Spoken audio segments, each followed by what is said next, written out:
Hello বন্ধুরা, তো চলে এসেছি আবার একটি বিশেষ গুরুত্বপূর্ণ আপডেট নিয়ে। ভারতীয় রেলে অ্যাপ্রেন্টিস নিয়োগ, তো বেশ কতগুলি ভ্যাকান্সি, তো 3000+ ভ্যাকান্সি। তো মাধ্যমিক পাস চাকরি প্রার্থীদের জন্য দারুণ সুখবর। তো নতুন শিক্ষানবিশ নিয়োগের সিদ্ধান্ত নিল ভারতীয় রেল। তো এই ধরনের প্রশিক্ষণে ভালো পারফরমেন্স করলে পাওয়া যাবে স্থায়ী চাকরি। ভারতের যে কোনো নাগরিক অর্থাৎ পশ্চিমবঙ্গের যে কোনো জেলার চাকরি প্রার্থীরা এখানে আবেদন করতে পারবেন। তো আবেদন পদ্ধতি বা প্রশিক্ষণের সময়, বিস্তারিত তথ্য এবং বয়স কত থাকবে, কি কি ক্রাইটেরিয়া আছে, সমস্ত কিছু জানতে পারবেন ভিডিওতে। তো বন্ধুরা, ভিডিওটা তার জন্য অবশ্যই সবাই সম্পূর্ণটা দেখুন এবং দেখার পরে যদি আরও কোনো জিজ্ঞেস থাকে অবশ্যই কমেন্টে জানাবেন। আর ভিডিওটি ভালো লাগলে লাইক করবেন।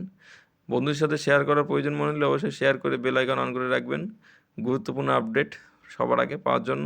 তো চলুন আমরা দেখে নেব পরবর্তী কী বলা হয়েছে মূল প্রতিবেদনে।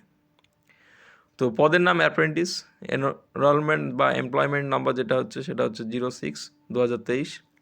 তো মোট শূন্যপদ 3015টি, ইওয়ারদের আছে 1224টি, এসসিদের আছে 455টি, এসটিদের আছে 218টি, ওবিসিদের 811টি এবং ইডাব্লিউএস ক্যাটাগরির 307টি ভ্যাকান্সি আছে। শিক্ষাগত যোগ্যতা, প্রার্থীকে অবশ্যই স্বীকৃত বোর্ড থেকে ন্যূনতম মাধ্যমিক বা সমতুল্য পরীক্ষায় পাস থাকতে হবে। সেই সঙ্গে আইটিআই থেকে প্রাসঙ্গিক ট্রেডে প্রশিক্ষণের সার্টিফিকেট থাকতে হবে। বয়সসীমা, আবেদনকারীর বয়সসীমা হতে হবে 15 থেকে 24 বছরের মধ্যে।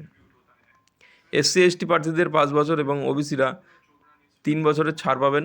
বয়স হিসাব হবে 14 ডিসেম্বর 2023 তারিখ অনুযায়ী, অর্থাৎ 14 ডিসেম্বর অনুযায়ী যাদের বয়স 15 থেকে 24-এর মধ্যে তারা পাবেন। এবং যদি কেউ কাস্টের থাকেন এসসি এসটি ওবিসি, তাদের কাস্ট অনুযায়ী সেইভাবে 3 বছর এবং 5 বছর ছাড় পাবেন, তার যে কাস্ট সেই অনুযায়ী। আর যেরকম এখানে বয়স 24 আছে, এখানে তোমাদের আরও বেশ কিছু ক্রাইটেরিয়া আছে, তো সেগুলো তোমরা দেখে নাও। কিন্তু তোমাদের একটা কথাই বলবো, তোমাদের যে কোনো কাজটি হোক তোমরা অবশ্যই ফর্মটা ফিল আপ করে দিও, কেননা এইখানে একটা রিলের আন্ডারে অ্যাপ্রেন্টিস কোর্সের চান্স পাওয়া মানে বিশাল ব্যাপার। তো বয়স কী আছে যেটা বললাম, বয়সটা বললাম।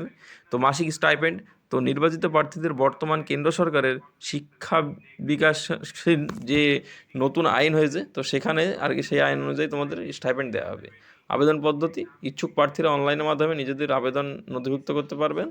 আবেদনকারীকে অবশ্যই রেজিস্ট্রেশন ফর্মটি সঠিকভাবে পূরণ করতে হবে। সংশ্লিষ্ট রেজিস্ট্রেশন আইডি এবং পাসওয়ার্ড দিয়ে লগ ইন করে তারপর আবেদনটি সম্পূর্ণ করতে হবে। পূরণ করার পর প্রয়োজনীয় নথিপত্র স্ক্যান কপি করে আর কি আপলোড করতে হবে। সবশেষে আবেদনপত্রটি সাবমিট করে ফি জমা করতে হবে। তো আবেদন ফি, এসসি এসটিদের 36 টাকা লাগবে, সাথে যারা জেনারেল আছো বা ওবিসি আছো তাদের 136 টাকা আবেদন ফি জমা দিতে হবে। নিয়োগ পদ্ধতি, তো মেধাভিত্তিক শর্ট লিস্টিং এবং মেডিকেল পরীক্ষা এবং ডকুমেন্ট ভেরিফিকেশনের পর যোগ্য প্রার্থীদের নিয়োগ করা হবে। অর্থাৎ তোমার যে নাম্বার আছে, নাম্বারের উপর ভিত্তি করে তোমাদের নিয়োগ হবে। তারপর হতে দেখো তোমাদের ফর্ম ফিল আপের লাস্ট ডেট দিয়েছে 14 জানুয়ারি 2024। তো এর মধ্যে তোমাদের ফর্ম ফিল আপ করে নিতে হবে।